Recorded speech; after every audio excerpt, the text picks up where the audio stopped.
They called her Euphemia Barron, the mistress of a Georgia plantation, a woman whose size was matched only by her cruelty. On her birthday, her husband Ambrose Barron placed a man before her as a gift. His name was Solomon, silent, strong, watchful. Euphemia mocked him, used him like furniture, forced him to sing while she feasted. She believed he was powerless. But Solomon carried something she could never see, a patience as sharp as a blade. When the storm came and her own weight broke the beams above the cellar, the legend was born. Some called it an accident, others whispered divine punishment. But that night was only the beginning. Because once Solomon tasted the power of turning cruelty back on its master, the whole plantation would tremble. This is not just a story of revenge. It's a story of fear turned inside out, where the hunted becomes the hunter.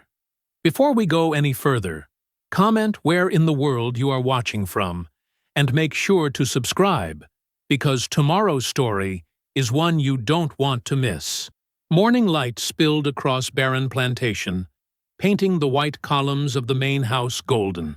The air hung heavy with summer heat, though the day had barely begun. Inside the grand dining room, Euphemia Barron sat at the head of the breakfast table, her massive form nearly spilling over the reinforced chair specially built to hold her weight. Her face, though once perhaps pretty in youth, had grown puffy and red with years of excess. "It's my birthday, Ambrose," she said, stabbing a fork into a stack of syrup-drenched hotcakes. "What have you brought me this?" Ambrose Barron stood near the window, tall and rigid in his tailored suit. His face remained carefully blank, hiding his distaste as he watched his wife devour her meal. "Patience, my dear. Your gift awaits outside." Overseer Crenshaw lingered in the doorway, his weathered face twisted in a half-smile. The leather whip hung at his side, his fingers tapping against the handle as if eager for use. "Well?" Euphemia demanded, not bothering to finish chewing. "Don't make me wait, husband. I've been patient enough." Ambrose nodded to Crenshaw, who disappeared from the doorway.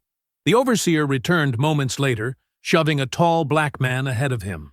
The newcomer kept his eyes lowered, his body held perfectly still despite Crenshaw's rough handling.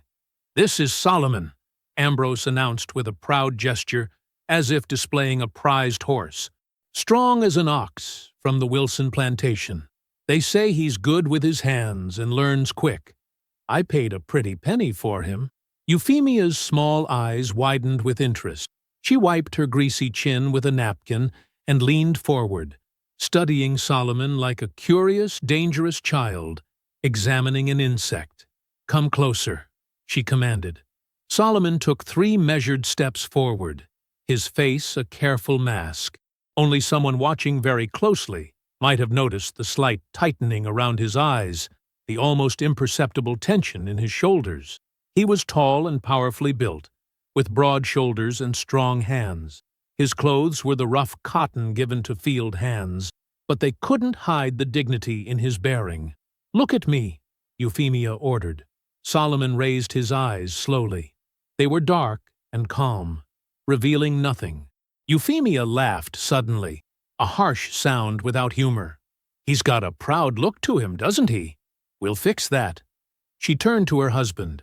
"A man for my birthday, Ambrose? How thoughtful of you to remember I needed a new servant." "He'll attend to whatever you require," Ambrose replied. "He came highly recommended for his obedience." Crenshaw snorted quietly from his position by the door. "Any troubles, ma'am? You just call for me. I got ways of teaching respect." Euphemia waved a plump hand dismissively. "I can handle my own servants, Crenshaw." She turned her attention back to Solomon. "Can you sing, boy?" Solomon nodded once. "Yes, mistress." "Good. I like music with my meals." She pointed to a spot beside her chair. "Stand there and sing me something while I finish eating. A hymn, perhaps. Do you know Amazing Grace?" "Yes, mistress." "Then sing it. Now." Solomon moved to the spot she indicated and began to sing. His voice was deep and clear, filling the room with sound. The words of grace and salvation took on a strange, almost mocking quality in this setting, though his face remained carefully blank. Euphemia smiled, clearly pleased with her new toy. She resumed eating, occasionally pausing to correct Solomon's posture or demand he sing louder. Once, she reached out with a greasy hand and pinched his arm hard enough to bruise. "Too skinny," she declared. "Though I suppose that's good. The last one was too heavy for the stairs." She laughed at her own joke, crumbs falling from her mouth. Solomon's singing never faltered, but for just a moment something flashed in his eyes, a spark quickly hidden. He watched everything, the layout of the room, how Ambrose stiffened at his wife's cruelty, how Crenshaw's hand never left his whip, the way the floorboards creaked under Euphemia's chair. By midday, Solomon had learned the bitter rhythm of his new position. Euphemia called for him constantly, making him fetch her fans, books she never read, and sweets she devoured while forcing him to recite prayers. She mocked his height, his hands, the way he spoke, finding fault with everything while demanding perfect service. When afternoon storms darkened the sky, Euphemia sat in the parlor, forcing Solomon to stand motionless as she described in excruciating detail how her previous servants had disappointed her and the punishments they'd received. "The last one died," she said casually, popping a candied fruit into her mouth. "Fever took him after a whipping. Shame. He was almost properly trained." Solomon said nothing, but his eyes recorded everything: the weak spots in the floorboards, the distance to each door, the weight of the silver candlesticks on the mantel. Night fell with the storm still raging. Euphemia, having consumed enough food and brandy to fell a smaller person, attempted to rise from her chair in the sitting room. Her legs, swollen and weak, buckled beneath her. "Solomon!" she shouted, face flushed with anger and embarrassment. "Come here this instant!" He appeared in the doorway, silent and watchful. "My legs are troubling me tonight," she said, her voice slurring slightly from the brandy. "You'll carry me upstairs to my room." Solomon's face remained perfectly still as he stepped forward to obey his mistress's command. Solomon bent at the knees and slid his arms beneath Euphemia's massive body. His face remained neutral, though his muscles tensed visibly as he braced himself. Lifting her was like trying to hoist a wet mattress, unwieldy and dangerously heavy. "What's the matter, boy?" Euphemia taunted as he struggled to stand upright with her weight. "Aren't you supposed to be strong as an ox? That's what my husband paid for." Solomon's breath came in controlled bursts as he steadied himself. "Yes, mistress," he managed, adjusting his grip. "Well, you're not impressing me," she said, her breath hot with brandy. She pinched his shoulder hard. "Move faster." The first step on the staircase creaked loudly under their combined weight. Solomon paused, feeling the wood give slightly beneath his foot. His eyes flickered downward, noting the worn state of the wood, the slight separation between the riser and the wall. "Did I tell you to stop?" Euphemia barked. Solomon continued upward, each step deliberate. Halfway up, he felt a different kind of give. Not just the wood creaking, but a subtle shift in the support beneath. His keen eyes caught a hairline crack running along the joint where the staircase met the wall. "You're pathetically slow," Euphemia complained, her body growing heavier in his arms as she relaxed into his struggling. "The last boy could carry me up in half the time." "Sorry, mistress," Solomon said quietly, his eyes still cataloging every weakness in the structure. When they finally reached the top, sweat soaked through Solomon's shirt. Euphemia laughed at his discomfort as he carried her to her bedroom, a lavishly decorated chamber with a reinforced bed frame. "Put me down gently, boy," she ordered, "and mind my nightclothes are laid out properly." Solomon set her down and stepped back, his breathing carefully controlled despite the strain. His eyes swept the room, taking inventory just as he had downstairs. The distance between furniture, the height of the window, the thickness of the rugs. "Tomorrow," Euphemia said, settling herself against the pillows. "You'll learn your full duties. I expect perfect service." Her smile turned cruel. "And when you fail, because you will fail, Crenshaw will teach you to do better." The next week unfolded like a nightmare. Euphemia found endless ways to use Solomon's body and dignity as objects for her amusement. On Tuesday, she forced him to kneel on all fours beside her chair for hours, using his back as a footrest while she ate pastries and complained about the heat. When her leg grew heavy on his spine, Solomon shifted slightly to redistribute the weight. "Did I give you permission to move?" she snapped, pressing her heel harder against him. "No, mistress. I apologize." She reached for a small bell on the table beside her and rang it sharply. Moments later, Crenshaw appeared in the doorway. "The new one needs a reminder about stillness," she said casually. Crenshaw's face split into an eager grin. "Happy to provide one, ma'am." Solomon received 5 lashes in the yard, not enough to seriously injure, but sufficient to leave burning welts across his back. Throughout, his expression remained distant, as if cataloging the pain rather than experiencing it. Ambrose watched from the porch, a glass of whiskey in his hand, his face troubled but silent. On Wednesday, Euphemia ordered Solomon to stand in the corner of the dining room during lunch, singing hymns without stopping. When his voice grew hoarse after 2 hours, she had Crenshaw force vinegar down his throat.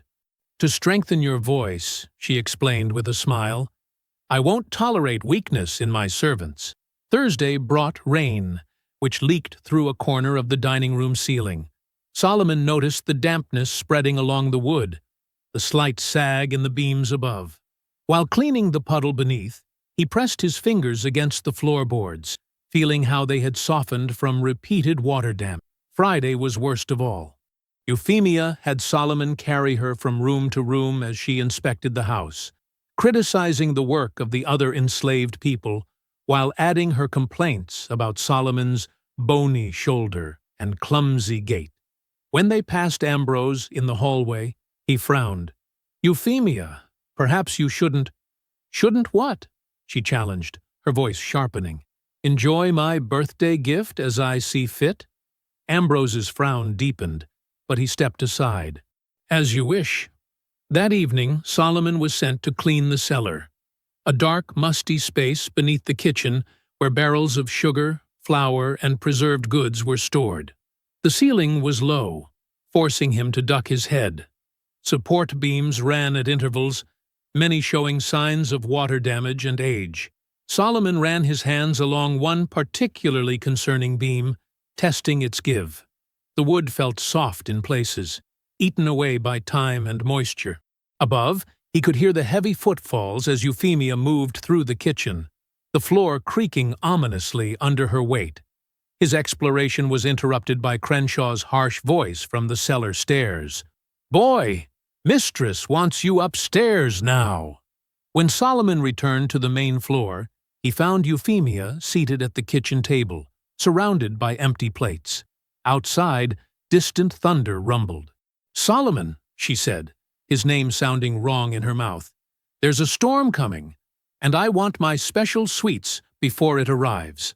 "Yes, mistress. There are barrels of sugar in the cellar," she continued, her eyes gleaming with malice. "The good imported kind, not that common brown stuff. Bring up the one marked with the blue seal. It's heavy, but that shouldn't trouble a strong man like you." She laughed, the sound like wet cloth tearing. "After all, what good are you if not for your usefulness?" Solomon nodded once, his eyes briefly drifting to the floorboards beneath her chair, where he could see the subtle bow in the wood, then to the cellar door with its worn hinges. "Right away, mistress," he said, turning toward the cellar stairs as the first heavy drops of rain began to pelt the windows. The storm arrived with a fury that shook the plantation house. Rain hammered against the windows like thrown pebbles, and thunder cracked overhead. making the chandeliers tremble. Candlelight flickered across the dining room where Euphemia sat finishing her evening meal, her face flushed from too much wine. Solomon stood silently against the wall, his tall frame casting a long shadow. The house servants moved quickly around the table, clearing dishes, their eyes downcast, shoulders hunched.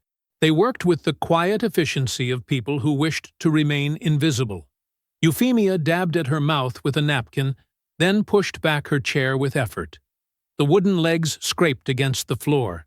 She tried to stand but wobbled, her balance compromised by drink and her own bulk.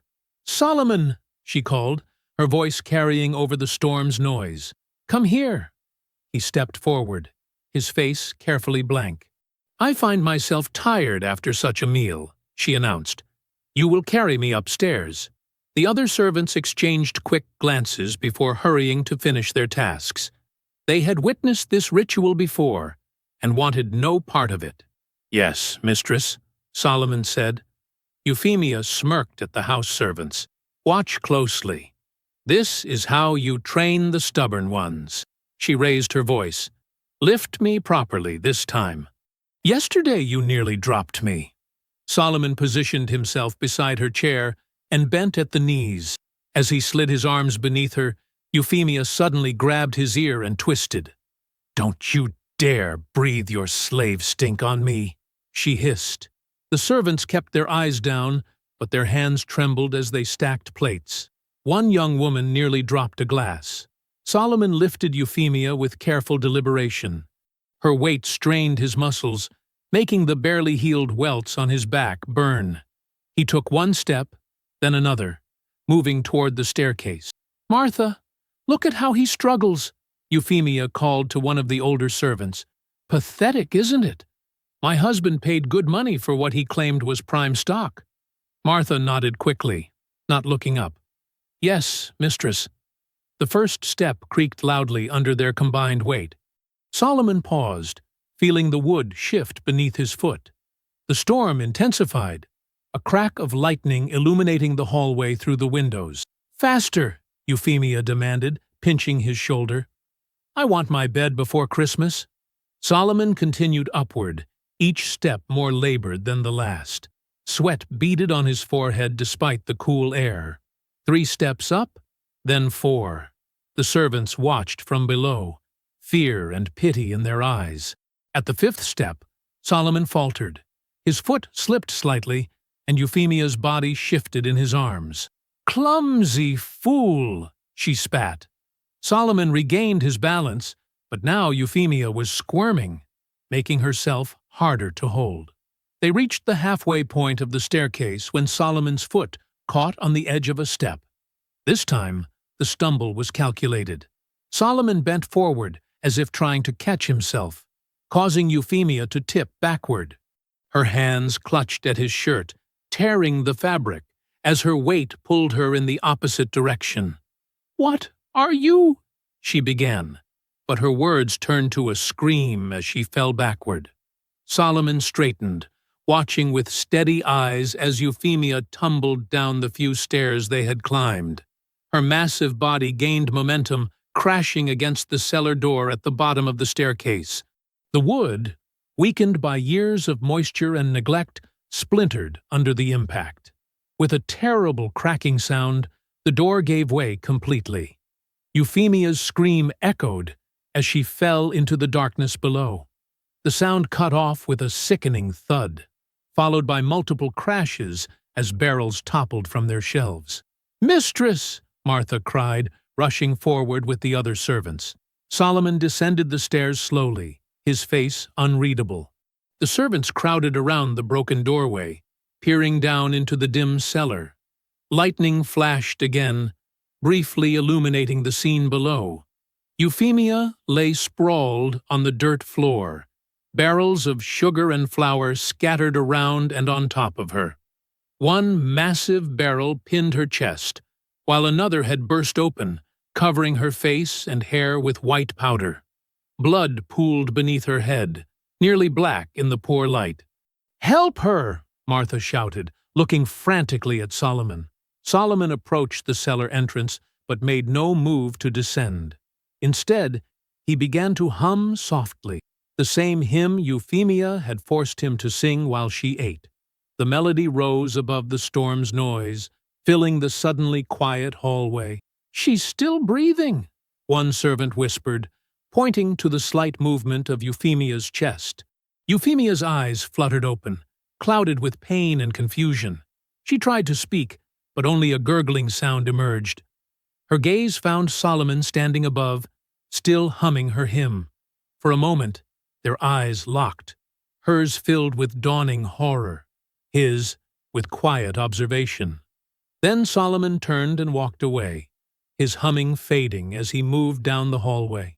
"Get Master Baron," Martha ordered one of the younger servants, who ran toward Ambrose's study. Minutes later, Ambrose burst into the hallway, Overseer Crenshaw close behind. Both men froze at the sight of the shattered cellar door. "Dear God!" Ambrose whispered, pushing past the servants to look down. Euphemia. He scrambled down the broken steps, Crenshaw following. They worked frantically to remove the barrels, but by the time they reached her, Euphemia's eyes had gone vacant, her body still. "What happened?" Ambrose demanded, looking up at the gathered servants. Martha stepped forward, wringing her hands. She asked Solomon to carry her upstairs, Master. She fell. The door broke. An accident," another servant added quickly. Crenshaw emerged from the cellar, his face grim. "She's gone, sir." Ambrose remained kneeling beside his wife's body, his expression moving from shock to grief to something harder. He looked up, scanning the servants' faces. "Where is Solomon?" "He went to get help," Martha lied, her voice barely steady. Ambrose climbed the broken stairs, his clothes smeared with flour and his wife's blood. He found Solomon in the kitchen, calmly wiping his hands on a cloth. "You," Ambrose said, his voice low and dangerous, "what did you do?" Solomon turned, his face showing appropriate concern. "I tried to carry her as she asked, Master. She was unsteady. I couldn't hold her." Crenshaw appeared behind Ambrose, his hand moving to the whip at his belt. "Let me deal with him, sir." Ambrose held up his hand, stopping the overseer. His eyes never left Solomon's face. "No, this was a tragic accident." "That's what we'll tell everyone." "Sir?" Crenshaw questioned. "She slipped," Ambrose said firmly. "That's what happened. She slipped during the storm and fell. Is that clear?" He addressed this to everyone in earshot. The servants nodded quickly. Ambrose stepped closer to Solomon, lowering his voice. "You will remain in my service, not as a gift anymore, but as my personal project." Gray morning light filtered through rain-streaked windows as the household gathered in the barren plantation's small chapel. The storm had passed, but its remnants hung in the air, a heavy dampness that clung to skin and clothing like grief. Ambrose Barron stood at the front, his black suit crisp despite the humidity, his face a mask of appropriate sorrow. Behind him, a portrait of Euphemia had been hastily placed on an easel, draped with black cloth. Candles flickered in wall sconces, casting long shadows across the wooden pews, where house servants sat rigidly on one side, separated from the handful of neighboring planters who had arrived for the hastily arranged prayer service. "We gather today," Ambrose began, his voice steady, "to mourn the tragic accident that took my beloved wife." Solomon stood at the back, positioned where Ambrose could see him. His face remained carefully blank, but his eyes missed nothing. Not the way Ambrose's hands trembled slightly, nor how Overseer Crenshaw kept glancing his way. "Euphemia slipped during last night's storm," Ambrose continued. "The cellar door gave way. By the time help arrived, she had already passed to her reward." A few of the neighboring wives dabbed at their eyes with handkerchiefs. The house servants stared straight ahead, their expressions revealing nothing. The plantation minister, a thin man with watery eyes, stepped forward to read scripture. His words droned on about the fragility of life and God's mysterious ways. Throughout the service, Solomon felt Crenshaw's gaze boring into him. When the final prayer ended, the neighbors moved to offer Ambrose their condolences. Crenshaw seized the opportunity to approach Ambrose, leaning close to whisper in his ear.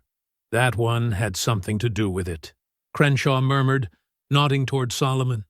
"I've seen the look in his eyes. Calculating. Dangerous." Ambrose's jaw tightened. "Mind your place, Crenshaw. It was an accident." "Of course, sir," the overseer replied, not bothering to hide his skepticism. "Just saying what others might think. Slaves talk. They might get ideas." "Then ensure they don't," Ambrose snapped. "Double the work in the fields today. Keep them too busy for idle thoughts." Crenshaw nodded, a cruel smile playing at his lips. "As you wish, sir." He cast one more suspicious glance at Solomon before heading out to gather the field hands. The neighbors departed shortly after, leaving Ambrose alone with Solomon and the house servants. Ambrose dismissed the servants to their duties, but pointed at Solomon. "You, my study. Now." Solomon followed Ambrose down the hallway, passing the splintered cellar door that had been hastily nailed shut. Inside the book-lined study, Ambrose closed the door and poured himself a generous glass of whiskey. "Mr. Phillips, from the next plantation, offered to buy you this morning," Ambrose said without preamble. "He heard you were strong, offered good money." Solomon remained silent, his hands clasped behind his back. "I declined," Ambrose continued, swirling the amber liquid in his glass. "Do you know why?" "No, master," Solomon replied, his voice level. Ambrose drank deeply, then set his glass down with deliberate care. "Because I want you here, under my eye. My wife may have been fooled by your act of obedience, but I see through it." He stepped closer, his breath hot with whiskey. "Whatever curse or wickedness you carry, I will break it. You will remain in this house, serving me, until you truly understand your place." Solomon lowered his eyes. "Yes, master." "Get out," Ambrose hissed. "Report to Crenshaw in the fields. Tonight, you'll sleep in the kitchen. I want you where I can watch you." The sun beat down mercilessly as Solomon worked alongside the other enslaved people.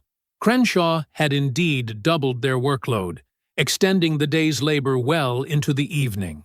Backs bent in the cotton rows, hands bleeding from the sharp bowls, voices kept low. "Heard the mistress fell down the cellar steps," an older man named Jeremiah whispered when Crenshaw rode to the far end of the field. Solomon nodded once, not looking up from his work. "The Lord works in mysterious ways." A young woman named Ruth glanced nervously toward Crenshaw before whispering, "They say you were there, that you were carrying her." Solomon straightened slightly, wincing at the pain in his shoulders. "The cruel are punished eventually," he said quietly. Her weight broke the door that held her up, like her cruelty broke what held her soul up. The others exchanged looks, part fear, part wonder. "Master Baron seems mighty strange today," Jeremiah observed. "Watching you like you might sprout wings." "He knows," Ruth whispered. "He suspects it wasn't no accident." Solomon met her eyes briefly. "Sometimes justice finds its own path, even here." Word spread quickly through the quarters as the day progressed. By evening, Solomon had become the center of furtive glances and whispered conversations. Some avoided him, crossing to the other side of the field when he approached. Others drew closer, as if his presence offered protection against Crenshaw's whip. When dusk fell, Crenshaw ordered Solomon back to the main house while the others returned to their quarters. As Solomon passed the slave cabins, an old woman reached out to touch his arm. "You bring down the mighty," she murmured. "Been waiting for someone like you." Solomon gently removed her hand. "I'm just a man," he replied, but the look in his eyes said otherwise. In the kitchen, Solomon worked silently, washing dishes as a house servant named Martha prepared Ambrose's evening meal. From his seat in the dining room, Ambrose watched through the open door, barely touching his food. "He's been like that all day," Martha whispered when Ambrose finally retreated to his study. "Watching, waiting, like he thinks you'll disappear in smoke." Solomon dried his hands on a cloth. "Fear does strange things to a man." "What did you do to make him so afraid?" Martha asked, her voice barely audible. Solomon didn't answer, just continued with his work. Later that night, when the house fell quiet and Ambrose had finally retired to his bedroom, Solomon slipped out to the barn. The moonlight provided just enough illumination to see by as he retrieved a small knife he'd hidden beneath a loose floorboard weeks ago. Sitting on an upturned bucket, Solomon selected a piece of wood from his hidden cache. His hands moved with practiced skill, shaving away thin curls of wood. The knife flashed silver in the moonlight as he worked. Hours passed as the carving took shape. A rounded figure, unmistakably Euphemia, lying beneath small, carefully rendered barrels. Her face was detailed enough to recognize, her expression one of frozen surprise. When he finished, Solomon studied his work, turning it in his hands. Then he stood, reaching up to a beam that ran across the top of the barn. A small hollow had been carved there, invisible unless someone knew to look for it. Solomon slipped the figure into the hiding place, where it joined several others, carvings of plantation life, of punishment, of pain. His own secret record of all he had witnessed. The carving of Euphemia's death slid perfectly into place. Solomon ran his fingers over the beam one last time before returning to the house, his face once again a mask of quiet subservience. Behind him, in the darkness of the barn, the wooden Euphemia lay crushed beneath her wooden barrels, a small monument to a power shift that had only just begun. 3 days after the prayer service, Ambrose Barron paced the length of his study. The grandfather clock ticked loudly in the corner, marking the passing of another sleepless night. Outside, rain pattered against the windows, a gentle but persistent sound that had continued for days. Ambrose paused at his desk, pouring another glass of whiskey. His third tonight. The bottle was nearly empty. "Can't sleep again, sir?" The house servant, Martha, stood in the doorway with a candle. "What are you doing up at this hour?" Ambrose snapped. "Thought I heard something, sir, by the cellar." Ambrose's hand tightened around his glass. "What sort of something?" Martha hesitated. "Singing, sir, like a hymn." The whiskey sloshed over the rim as Ambrose set his glass down too hard. "Nonsense! You're hearing the wind." "Yes, sir." Martha's eyes lowered. "Would you like me to bring fresh candles?" "No. Go back to bed." After she left, Ambrose moved to the window, staring out at the rain-soaked yard. Sleep had become his enemy since Euphemia's death. Every creak of the house, every gust of wind seemed to carry accusation. He was about to turn away when he noticed footprints in the mud below his window. Fresh ones, leading from the slave quarters toward the cellar door, then disappearing around the side of the house. The whiskey glass slipped from his fingers, shattering on the floor. Morning brought no relief. Ambrose stood in the yard, studying the footprints that hadn't been washed away by the night's rain. They were large, a man's prints, heading directly to the now-repaired cellar door. "Crenshaw!" he called. The overseer appeared from the direction of the stables, his whip already in hand. "Yes, sir?" Ambrose pointed at the footprints. "Someone was walking here last night." "Find out who." Crenshaw crouched, examining the muddy impressions. "Too big for most of the house servants." His eyes narrowed. "About Solomon's size, I'd say." "Find him. Bring him to me. He's working the north field today. I'll fetch him." Solomon was hoeing a row of young cotton plants when Crenshaw rode up. Without a word, the overseer dismounted and grabbed Solomon by the collar, dragging him toward his horse. "Master wants to see you," Crenshaw growled. "Move!"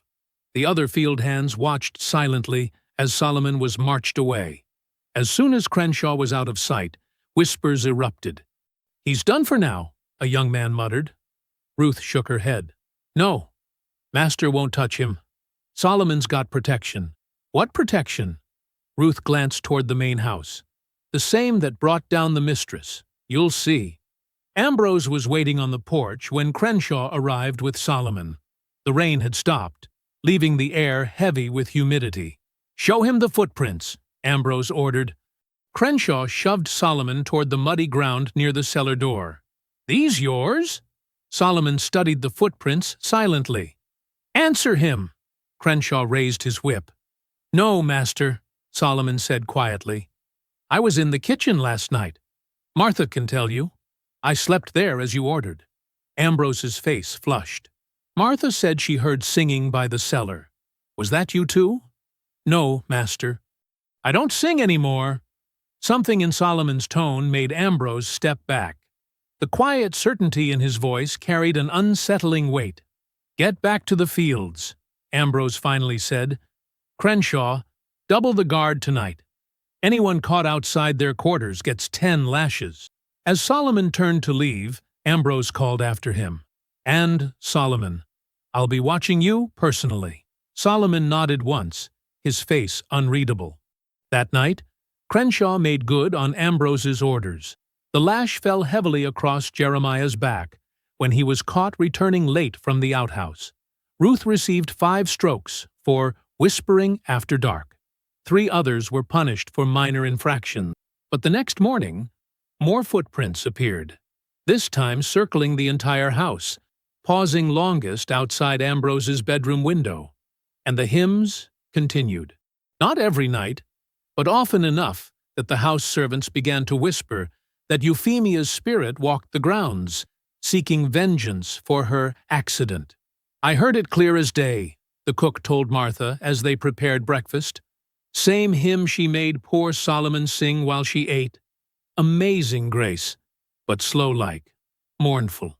Solomon, working quietly at the wash basin, said nothing, but his eyes watched everything. Ambrose's growing agitation, the servants' whispered fears, Crenshaw's increasing frustration. On the 7th night after Euphemia's death, a storm rolled in, more violent than the one that had taken her life. Lightning split the sky, and thunder shook the window panes of the main house. Solomon moved through the darkness with practiced stealth. The guards Crenshaw had posted were huddled under the stable overhang, more concerned with staying dry than watching for movement. The storage barn where cotton bales awaited shipment stood unguarded. Inside, Solomon worked quickly, adjusting a lantern so it hung precariously above the driest bales. One good gust through the open door would be enough. He slipped out and was halfway back to the house when the wind rose sharply. Behind him, there was a crash, then the first flicker of orange light as flame caught the cotton. By the time the alarm was raised, the fire had already consumed half the barn. Men rushed from the quarters with buckets, forming a line to the well. Ambrose and Crenshaw shouted orders, their faces lit by the dancing flames. "Save what you can!" Ambrose bellowed over the storm. That shipment was promised to Charleston by month's end, but the rain and wind worked against them. For every bucket thrown, the flames seemed to leap higher, as if fueled rather than dampened by the storm. Standing in the bucket line, Solomon passed water mechanically, his face expressionless. When Crenshaw stumbled past, Solomon heard him muttering, "It's not natural. Same night as last week's storm. Same time. It's a curse, I tell you." Other overseers took up the whisper. By morning, when the barn was nothing but smoldering ruins, the word curse had spread throughout the plantation. Ambrose didn't sleep that night. He stood at his bedroom window, watching the last embers of his cotton shipment glow in the rain. The financial loss was significant, but it was the timing that unnerved him most.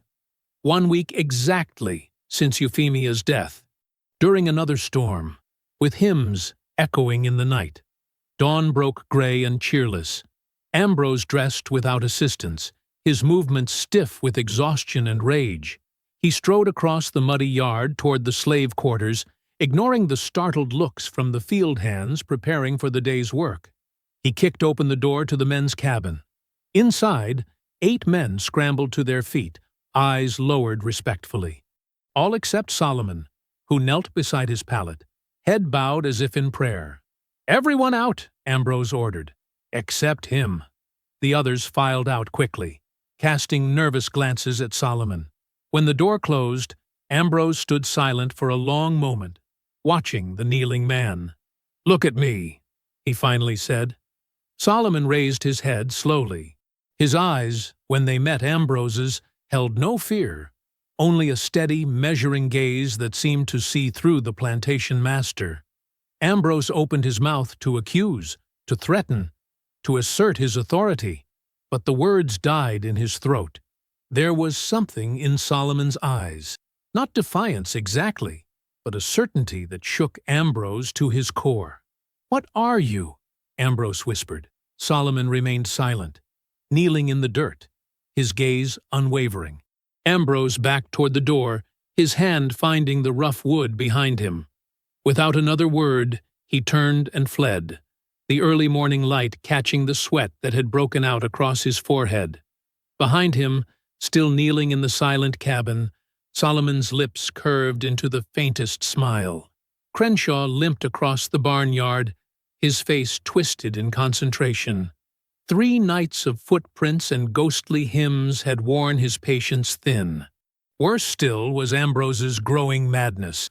The master had taken to drinking before noon, muttering about curses and judgment. "I'll catch him tonight," Crenshaw muttered, checking the pit he'd spent the afternoon digging. Cleverly hidden beneath thin boards and a scattering of hay, the trap waited just outside the new storage barn where the remaining cotton bales were kept. He'd positioned it perfectly, right where those mysterious footprints appeared each morning, 4 feet deep, lined with sharpened sticks. Not enough to kill, but enough to hold a man until morning. Enough to prove Solomon was behind the strange happenings. "Simple nigger magic," Crenshaw spat, covering the last corner with straw. "We'll see how cursed you are with broken legs." As darkness fell, Crenshaw concealed himself behind stacked lumber, clutching his rifle. A flask of whiskey kept him company as the hours crawled by. Occasionally, he'd take a swig, grimacing at the burn. The moon rose, casting long shadows across the yard. From his hiding spot, Crenshaw could see the slave quarters, now dark and silent under Ambrose's curfew. The main house stood like a hulking beast against the night sky, a single candle burning in Ambrose's study. Midnight came and went. Crenshaw's eyes grew heavy. A sound startled him awake, a soft hymn floating on the night air. The same one the house servants whispered about. Amazing grace, but slow and mournful. It seemed to come from everywhere and nowhere. Crenshaw gripped his rifle tighter, scanning the yard. The singing stopped as suddenly as it had begun. "Show yourself!" he hissed into the darkness. Something moved near the cotton barn, a shadow shifting against shadows. Crenshaw rose, moving carefully toward his trap, rifle raised. "Got you now," he whispered, stepping forward. The ground gave way beneath him with a sickening crack. Boards splintered, and Crenshaw plunged downward, a scream tearing from his throat as pain shot through his leg. He landed hard, the sharpened sticks grazing his thigh and calf. "Help!" he shouted, panic rising in his chest. "Help me!" But the yard remained silent. The pain in his leg throbbed with each heartbeat, and when he touched it, his hand came away wet with blood. He tried to stand, using his rifle as support, but his leg crumpled beneath him. The pit was deeper than he remembered digging, nearly 6 feet now, the sides too steep to climb with an injured leg. "Someone!" he called again, voice cracking. "I'm trapped out here." From somewhere in the darkness, he thought he heard soft laughter. Dawn broke with shouts of alarm. 2 field hands discovered Crenshaw in the pit, pale from blood loss and night chills. His leg bent at an unnatural angle, the bone clearly broken. Ambrose arrived as they pulled the overseer from the hole, his face haggard from another sleepless night. "What happened?" he demanded. Crenshaw's eyes darted wildly. Trap! I set a trap for him. But it was deeper than I dug it. Someone changed it. For who? Ambrose asked, though he already knew the answer. Solomon, Crenshaw hissed through clenched teeth. But he knew. Somehow, he knew. Field hands carried Crenshaw to the overseer's cabin, while Ambrose stared at the pit. It was indeed deeper than a man could dig in an afternoon alone. The sides were smooth, the bottom lined with sharpened sticks that resembled fangs in the morning light. Who helped him dig this? Ambrose asked the gathered slaves. Eyes lowered, no one spoke. I asked a question. Ambrose's voice rose to a shout. Ruth, an older woman who worked in the kitchens, finally spoke. Nobody helped Crenshaw, Master. He did it alone. We all saw him. Not Crenshaw. Who deepened it afterward? Ruth met his gaze steadily. Nobody touched it after he finished, Master. We was all locked in quarters after sundown, like you ordered. Ambrose looked at the faces around him. Unreadable, cautious, but something else lingered in their eyes, a quiet satisfaction. He turned away, sickened by what he saw. Get back to work, all of you. As the crowd dispersed, Ambrose caught sight of Solomon, standing apart from the others. Their eyes met across the yard, and Solomon nodded once, a gesture so slight it might have been imagined. Word of Crenshaw's accident spread quickly through the quarters.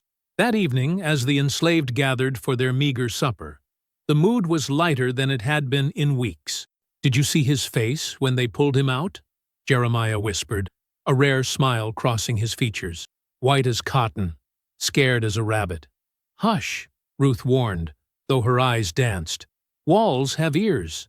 But the whispers continued.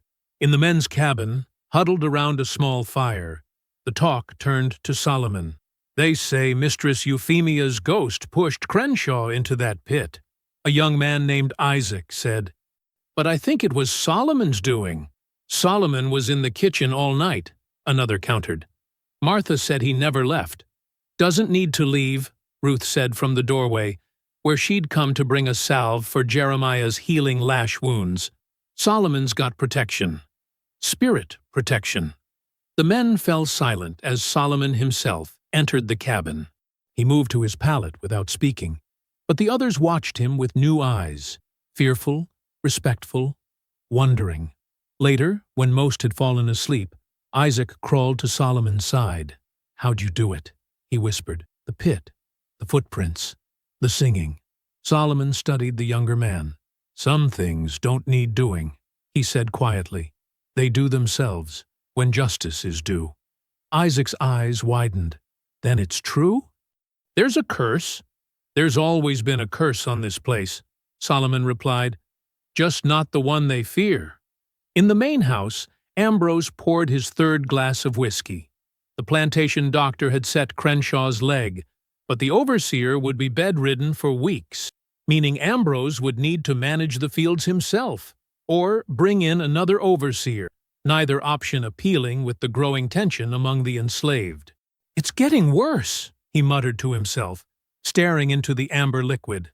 First Euphemia, now this. A soft knock interrupted his thoughts. Enter, he called. Martha appeared, her thin frame silhouetted against the hallway.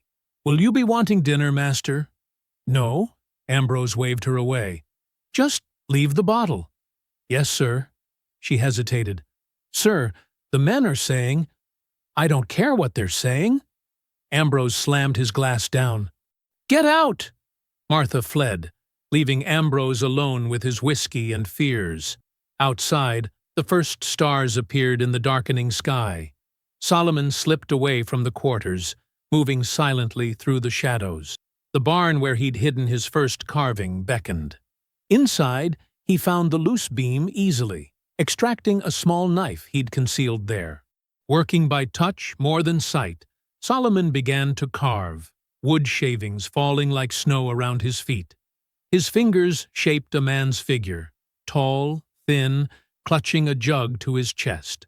The face took form under Solomon's knife. Ambrose's features, distorted by fear and drink, eyes wide with terror. When he finished, Solomon held the carving up, examining it in a shaft of moonlight that fell through a gap in the roof. A perfect likeness of the master, reduced to a frightened, drunken shell. Solomon smiled, then slipped the figure into the hollow beam alongside the carving of Euphemia. Two masters, both undone, preserved in wood, as a promise of what was to come.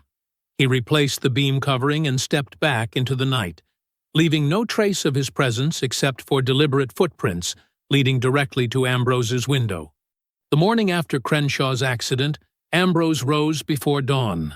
Sleep had eluded him again, his mind racing with whispers of curses and rebellion. He dressed quickly, his movements jerky with frustration, and headed toward Crenshaw's cabin. The overseer lay in bed, his legs splinted and bandaged. His normally ruddy face was pale, his eyes sunken with pain. "Get up," Ambrose ordered. "We're searching the barns." Crenshaw winced. "Sir, my leg?" "Use a crutch." "I need your eyes." Ambrose threw open the cabin's small window. "Something's hidden in those barns. I can feel it."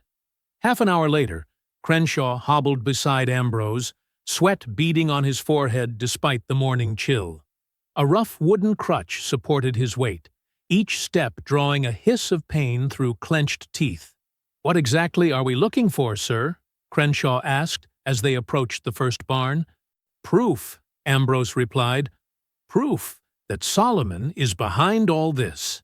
The tobacco barn yielded nothing but dried leaves and empty crates. The equipment shed revealed only tools, neatly arranged as always. By midday, they had searched 4 buildings with nothing to show for their efforts. "The cotton barn is left," Crenshaw said, wiping sweat from his brow. "Though I don't see what we'd find there that ain't been found already." Ambrose didn't respond, pushing open the heavy doors. Inside, bales of cotton stood in neat rows, waiting for shipment. Dust motes danced in the light, streaming through cracks in the walls. "Check every corner," Ambrose ordered. "Every hiding place." They worked in silence, Crenshaw checking low places while Ambrose examined the higher shelves and beams. An hour passed with nothing unusual found. Frustrated, Ambrose kicked a wooden post. "There has to be something." The hollow sound that answered his kick made both men freeze. "That don't sound right," Crenshaw said, limping over. Ambrose ran his hands along the beam, feeling for irregularities. His fingers caught on a small notch near the top. He pressed it, and a section of the beam slid aside, revealing a hollow space within. "Hand me that stick," Ambrose said, pointing to a nearby pole. Using the stick, he fished inside the hollow. Something clattered onto the dirt floor. A small wooden figure.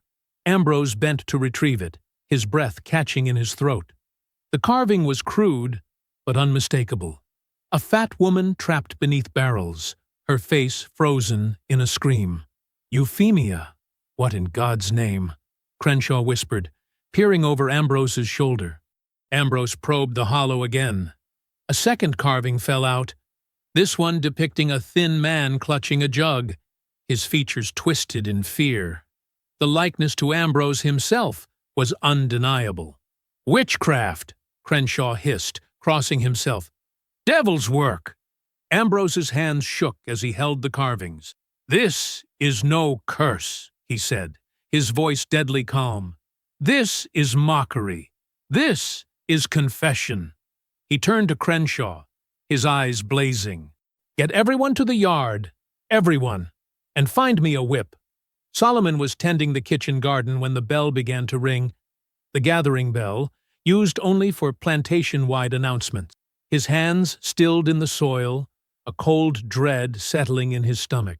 Around him, others looked up, exchanging nervous glances. The bell continued its urgent clanging, echoing across the fields. "What's happening?" asked Martha, who had been picking herbs nearby. Solomon shook his head. "Nothing good." They joined the stream of people heading toward the central yard. Field hands arrived in groups, tools still in hand, confusion on their faces. House servants gathered in clusters, whispering anxiously. In the center of the yard stood a whipping post, rarely used since Euphemia's death, as Crenshaw preferred to deliver punishment on the spot. Today, it stood waiting, a long black whip coiled at its base. Ambrose appeared from the direction of the barns, Crenshaw limping beside him. In Ambrose's hand were two small objects that Solomon recognized instantly, his carvings. "Form a circle," Ambrose commanded, his voice carrying across the yard. "Everyone will witness this." The enslaved people reluctantly formed a wide ring around the post. Children were pushed to the back, but not sent away. Ambrose wanted all to see. "Solomon!" Ambrose called. "Step forward." For a moment, Solomon considered running. But where would he go? How far would he get before the dogs caught him? And what would happen to those left behind? Slowly, he stepped into the circle. Ambrose held up the carvings for all to see. "These were found hidden in the barn," he announced, "carved by the hands of this man, who has brought death and misfortune to this plantation." Murmurs rippled through the crowd. Some faces showed fear, others confusion. A few, those who had begun to believe in Solomon's power, looked betrayed. "These are not just carvings," Ambrose continued. "They are confessions, proof that my wife's death was no accident, but murder at the hands of this slave." He approached Solomon, holding the carving of Euphemia inches from his face. "Do you deny making this?" Solomon met his gaze steadily. "No, master." "And this one?" Ambrose thrust forward the carving of himself. "Is this a threat? A promise?" "It's just wood," Solomon replied quietly. Ambrose's face contorted with rage. "Tie him to the post," he ordered. Two field hands hesitated, then moved forward, avoiding Solomon's eyes as they bound his wrists to the post. Solomon didn't resist, allowing them to stretch his arms above his head, baring his back. Ambrose ripped Solomon's shirt open, exposing skin already marked with old scars, Euphemia's handiwork. 20 lashes, Ambrose announced, picking up the whip.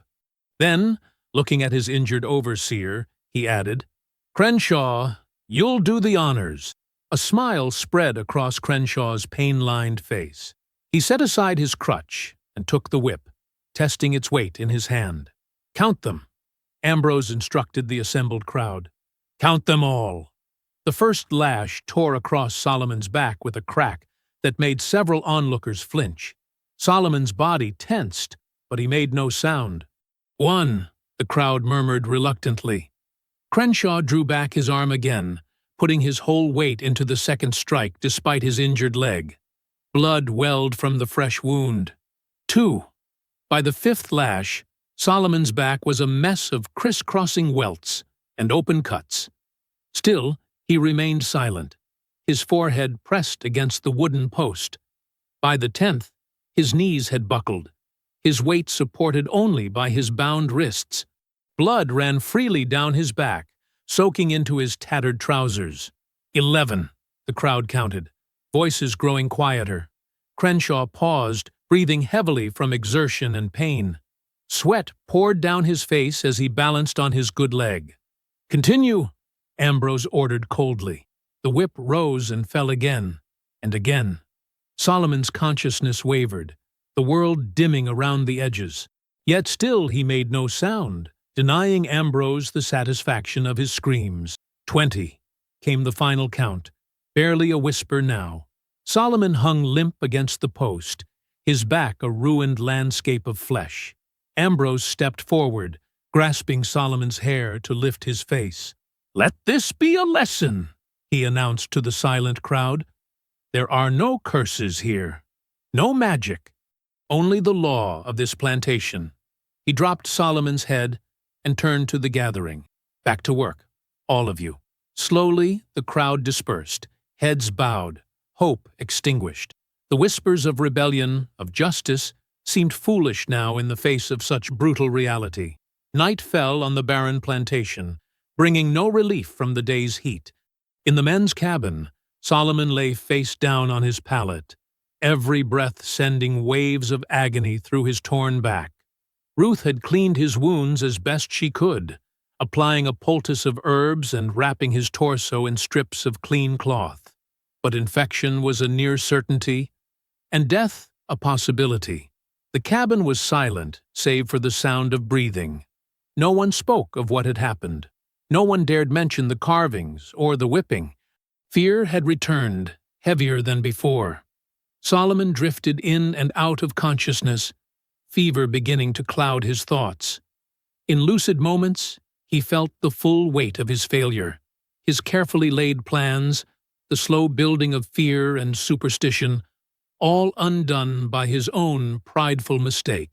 The wooden figures, he should have burned them after carving, not kept them as trophies. His vanity had cost them all dearly. Near midnight, when all others slept, Solomon's cracked lips moved in the darkness. "This cannot be the end," he whispered to himself, the words barely audible. "Cannot be." He turned his face slightly, looking toward the small window where a sliver of moonlight cut through the darkness. Somewhere beyond that window lay the main house, where Ambrose would be sleeping, believing he had won. "This cannot be the end," Solomon repeated, his voice a thread of sound in the silent cabin. There must be another way. Dawn crept across the horizon, painting the sky in shades of pink and gold. The plantation stirred to life as roosters crowed and work bells clanged in the distance. In the cramped cabin where Solomon lay, the air hung heavy with the smell of blood and herbal poultices.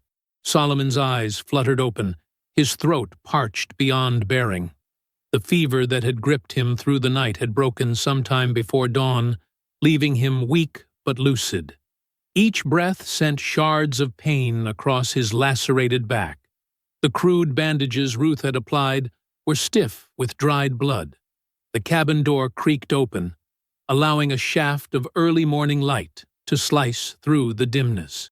Solomon tensed, expecting Crenshaw or one of his men coming to drag him back to work despite his injuries. Instead, a slender figure slipped inside. Abigail, who worked in the main house kitchen. She glanced nervously over her shoulder before hurrying to Solomon's side. "You awake?" she whispered, kneeling beside his pallet. Solomon managed a slight nod, unable to form words with his dry throat. Abigail pulled a small flask from beneath her apron. "Brought you water. Not much, but it's clean." With gentle hands, she lifted his head just enough to let the precious liquid trickle between his cracked lips. Solomon drank greedily, the cool water bringing immediate relief. "Slow," Abigail cautioned. "Too fast, and you'll just bring it back up." When he had drunk his fill, she reached into her pocket again and withdrew a cloth bundle. "Stole some cornbread and bacon from breakfast. Master Baron won't miss it. They're having a big meal up at the house." Solomon eyed the food, but made no move to take it. His arms felt leaden, his strength completely sapped by the whipping and subsequent fever. Understanding, Abigail broke off small pieces of the cornbread and fed them to him bit by bit. The simple food tasted like salvation.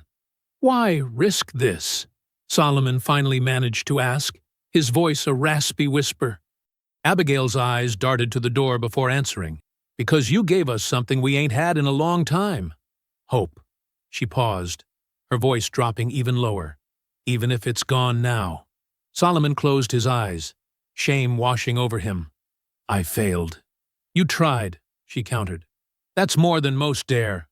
After ensuring he had eaten as much as he could manage, Abigail reached into her apron one last time. This time, she withdrew a small handful of peach pits, their rough brown surfaces still flecked with bits of fruit flesh. "These might be useful," she said, placing them beside his pallet. "From the kitchen. Master Baron had them order crates of peaches for a special occasion." Solomon's brow furrowed in confusion. "Master Baron's hosting Euphemia's funeral feast next week," Abigail explained. "Delayed it because of the storm damage and cotton shipment.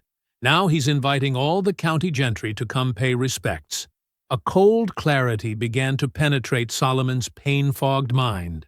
A feast? Abigail nodded.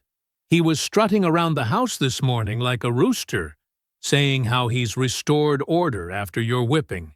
Says everyone will see his strength at the funeral feast." Her voice took on a bitter edge. "He plans to have you serve at it too, once your back's healed enough to stand. Says it'll prove his complete victory." Solomon's fingers closed around the peach pits, feeling their weight. "Thank you, Abigail." She stood, brushing dust from her apron. "I have to get back before they notice I'm gone. I'll try to bring more food later." After she left, Solomon lay still, staring at the ceiling beams above him. His body screamed with pain, but his mind was suddenly, terribly clear. The peach pits in his hand weren't just discarded kitchen waste. They were potential. They were power. 3 days passed before Solomon could stand without assistance. 5 before he could walk more than a few steps. All the while, the plantation continued its rhythms around him. Field hands departed at dawn and returned at dusk, exhausted. House servants came and went from the main house, carrying gossip and news. The funeral feast was set for Sunday, 6 days after Solomon's whipping. Preparations had begun in earnest. The best china unpacked, silver polished, tablecloths aired. Each night, when the others in his cabin fell into exhausted sleep, Solomon worked. With painful, deliberate movements, he took a peach pit and ground it against a flat stone he'd placed beneath his pallet. The work was slow and painstaking. His bandaged back protested each motion, fresh blood seeping through the cloth with every vigorous movement. But he persisted. Peach pits, he knew from stories passed down through generations, contained a secret. Crushed and ground to powder, they yielded a bitter substance that, in sufficient quantity, could stop a heart. His grandmother had warned of this when he was a child, cautioning him never to crack open the pits and eat what lay inside.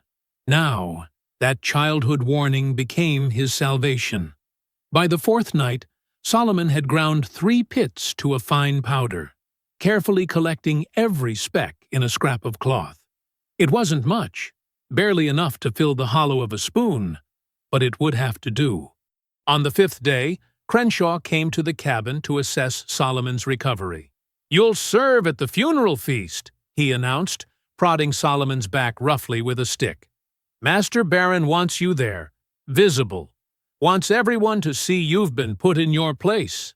Solomon kept his eyes downcast, playing the part of the broken man. "Yes, overseer." Crenshaw seemed disappointed by Solomon's submission. He'd clearly hoped for resistance, an excuse to inflict more punishment. Finding none, he spat on the ground and left. That night, Solomon fashioned his final tool. Using a small knife borrowed from Ruth, he hollowed out the bowl of a wooden spoon, creating a secret compartment underneath that could hold his deadly powder. The craftsmanship was crude, but effective.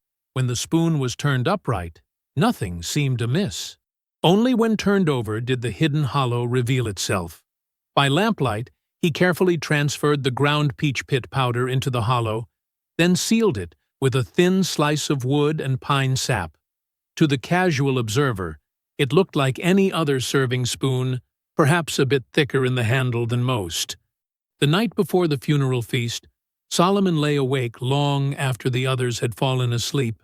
His back still throbbed with each heartbeat, but the pain had receded enough that he could function.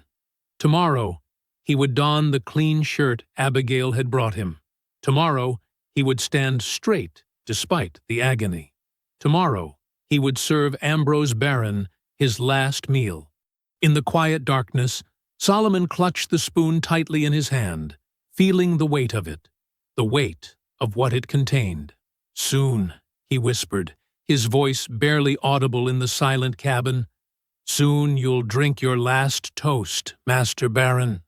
The moonlight filtered through the small window, illuminating Solomon's face, no longer twisted with pain, but set in grim determination. The look of a man who had found his second chance at justice. Lanterns swayed in the evening breeze, casting golden light across the whitewashed plantation house.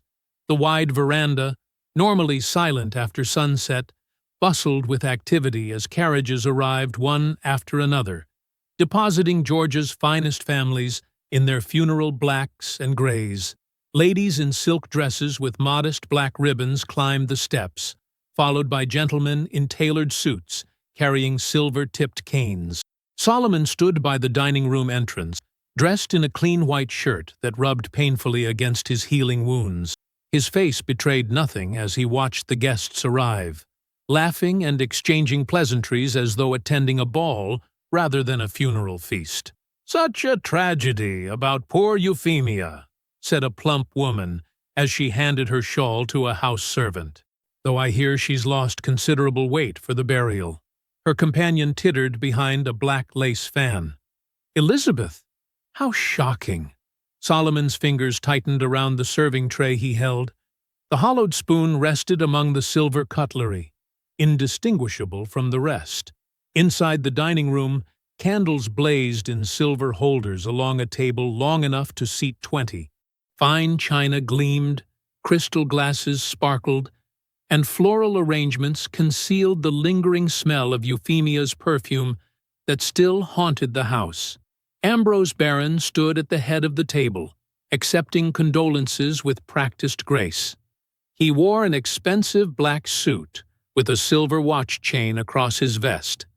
His face, flushed from pre-dinner drinks, showed more pride than grief.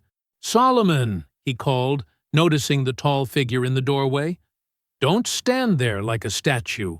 Pour wine for our guests." Solomon moved forward with slow dignity, his back screaming with each step. He kept his eyes down as he filled glasses with deep red wine, navigating between guests who continued their conversations as though he were invisible. "I hear the cotton yield will be exceptional this year," said a gray-haired planter, accepting a glass without looking at Solomon. "Indeed," replied Ambrose, his voice carrying across the table. "Despite certain disruptions, order has been restored." His eyes flicked meaningfully toward Solomon, who showed no reaction. The dining room filled with chatter and the clink of silverware as the first course was served. Solomon moved silently along the table's edge, refilling glasses, removing empty plates, always watching Ambrose from the corner of his eye.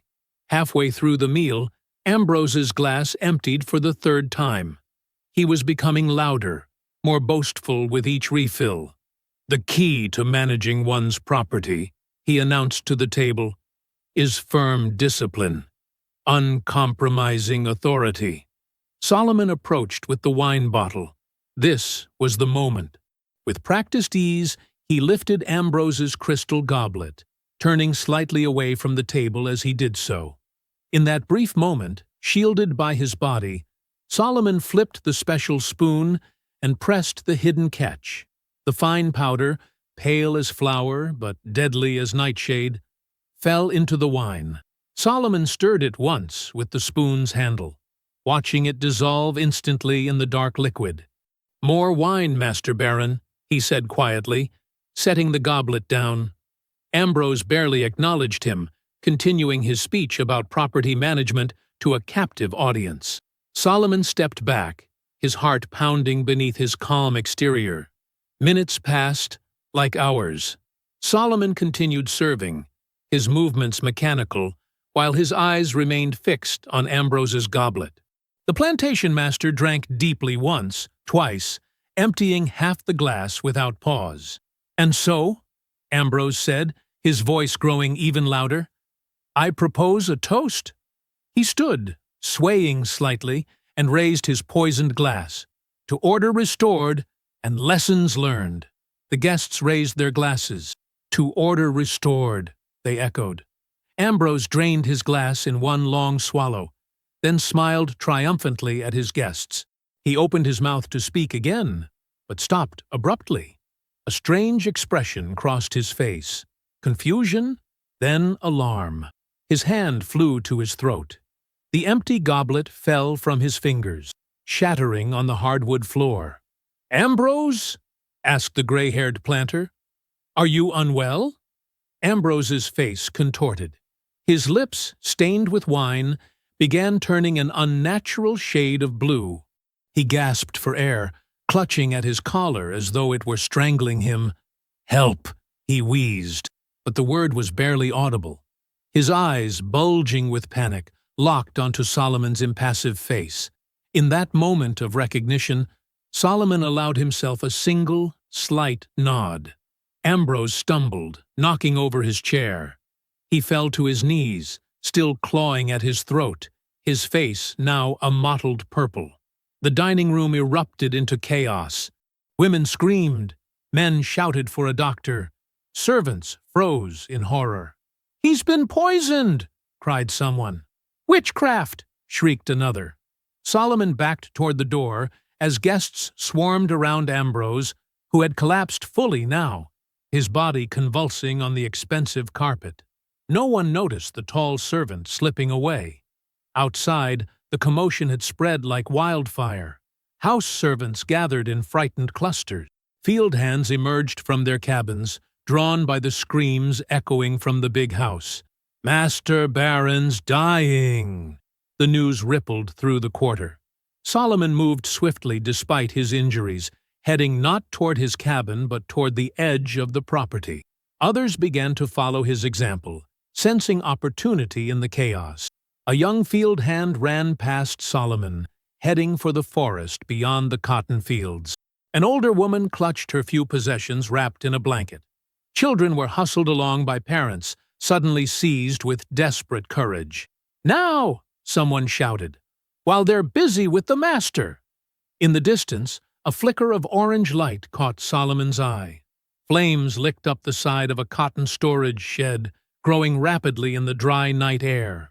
More fires bloomed across the plantation, the stable, the overseer's cabin, the edges of the cotton fields themselves. Solomon paused at the tree line, turning back to witness what he had set in motion. The grand house glowed with lantern light, still surrounded by the fine carriages of panicked guests. Beyond it, the ordered world of barren Plantation dissolved into smoke and flame. All around him, dark figures moved through the night, scattering in every direction like seeds on the wind. Some headed for the swamps, where no hound could track them. Others ran for neighboring counties where they weren't known. The chains hadn't just been broken. They'd been forged into weapons. Thick smoke rolled across the plantation grounds, turning the night air into a choking fog. The grand white columns of the house disappeared behind curtains of gray as flames leaped higher from the cotton fields. Screams and shouts echoed through the darkness, mixing with the crack and roar of fire. Overseer Crenshaw stumbled out of his burning cabin, clutching a rifle in one hand and a leather bag in the other. His face was smeared with soot, his eyes wild with panic. He limped toward the stables, only to find them already engulfed in flames. "Cursed!" he shouted to no one in particular. "The whole place is cursed." His injured leg, never properly healed from the trap, gave way beneath him, and he fell to his knees in the dirt. Two house servants ran past him without stopping. Crenshaw raised his rifle but didn't fire. His hands shook too badly to aim.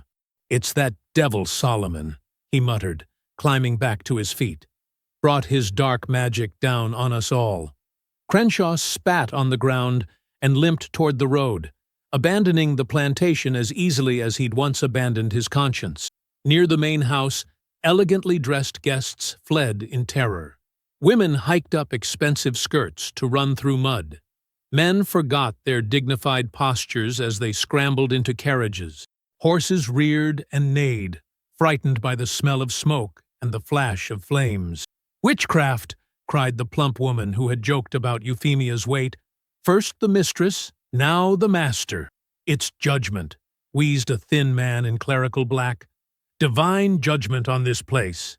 Inside the dining room, Ambrose Barron lay still on the carpet, his face frozen in its final expression of horrified recognition. No one remained to close his eyes. Solomon moved like a shadow along the edge of the property, keeping to the trees. His white shirt was now stained gray with smoke, making him nearly invisible in the darkness. The leather pouch of coins he'd taken from Ambrose's study hung heavy against his side. Not payment for years of suffering. Nothing could pay that debt, but enough for what came next. Behind him, others followed. A dozen men and women who had seen in Solomon something worth believing in. They moved quietly, speaking only when necessary, carrying small bundles of possessions. "Which way?" whispered an older man named Jacob, who had worked the fields for 30 years. Solomon pointed north. "We cross the river at Willow Bend, then follow the North Star." A young woman carrying a sleeping child hurried to catch up. "Will they come after us?" she asked, fear making her voice tremble. Solomon looked back at the plantation. The big house still stood, but flames encircled it like a noose drawing tight. Dogs barked frantically from somewhere near the burning stables. "No," he said with quiet certainty. "Not tonight, and tomorrow will be too late." They reached the main gate, its ornate ironwork twisted into the shape of the Barron family crest. Solomon pushed it open, and it creaked on hinges that needed oil. One by one, they passed through, stepping onto the public road for the first time as people who owned themselves. Not everyone had chosen to follow Solomon. As his group moved north, he saw others splitting off in different directions. Some headed for the vast swamplands to the east, where generations of escaped slaves had found refuge among cypress trees and alligators. Others moved west, toward towns where they might blend in among free black communities. "The swamp would be safer," muttered Jacob as they walked. "No man can track us there." "We're not hiding," Solomon replied. "We're living." They walked through the night, putting miles between themselves and the burning plantation. When dawn broke, they rested in a small grove of trees, eating the food they'd managed to bring and planning their next steps. Solomon's back still burned with pain from the whipping, but he stood straight as he spoke to the small group. "From here, we split up. Travel in 2s or 3s, less noticeable that way." "Where will we meet again?" asked the woman with the child. "Ohio," said Solomon. "There's a church in Cincinnati with a red door. I'll find you there." They divided the coins from Ambrose's study. Not enough to make anyone rich, but enough to help them on their journey. Then, with quick embraces and whispered good wishes, they separated. Solomon continued north with Jacob and a younger man named David. They traveled by night and slept hidden during the day. They changed their names in each county they passed through. They learned to walk differently, speak differently, to become new men with each sunrise. Weeks later, in a tavern in a northern Georgia county, a group of planters gathered to share news and rumors. They spoke in low voices, glancing over their shoulders despite being among friends. "Heard about Barron Plantation?" asked one, a red-faced man with mutton chop sideburns. The others leaned in. "Burned to the ground," he continued. "Ambrose Barron dead at his own wife's funeral feast. Poisoned, they say." "I heard it was his wife's spirit," whispered another. "Taken revenge for being buried too quick." A third man shook his head. "It was that slave of theirs, the tall one Ambrose gave to his wife as a birthday gift. They say he murdered them both." "Murdered?" The red-faced man looked skeptical. How could a slave murder a plantation master and his wife? The wife fell down the cellar stairs, crushed under her own weight and a pile of sugar barrels. Convenient accident, wasn't it? And the husband, blue-lipped and choking at his own dinner table. They say the slave put peach pit poison in his wine. Silence fell over the table as each man considered this. Finally, the skeptic spoke again. "What was his name? This slave?" "Solomon," answered the third man. "They're saying his name from Atlanta to Savannah. Some of the slaves call him a hero. Can you imagine?" In other counties, in field quarters and kitchens, in hidden gatherings and whispered conversations, the story spread faster than the flames had consumed Barron Plantation. It changed with each telling, growing more powerful. They spoke of Euphemia Barron, the fat mistress crushed by her own greed and cruelty. They told of Ambrose Barron, poisoned at his wife's funeral feast, his last sight, the face of the man he thought he owned. And they whispered the name Solomon with something like reverence, a name that was becoming legend. In cramped cabins, mothers told their children, "Remember Solomon, who turned his chains into weapons." In secret meetings, leaders spoke of him as proof that the most powerful could fall, that the most powerless could rise. The truth of what had happened that night would never be fully known. But the story, the legend, served its purpose. It spread like fire through dry cotton, igniting hope where before there had been only resignation. Solomon had become more than a man. He had become a promise that even in a world built to crush them, the oppressed could turn everything upside down. I hope you found that story powerful. Leave a like on the video and subscribe so that you do not miss out on the next one. I have handpicked 2 stories for you that are even more powerful. Have a great day.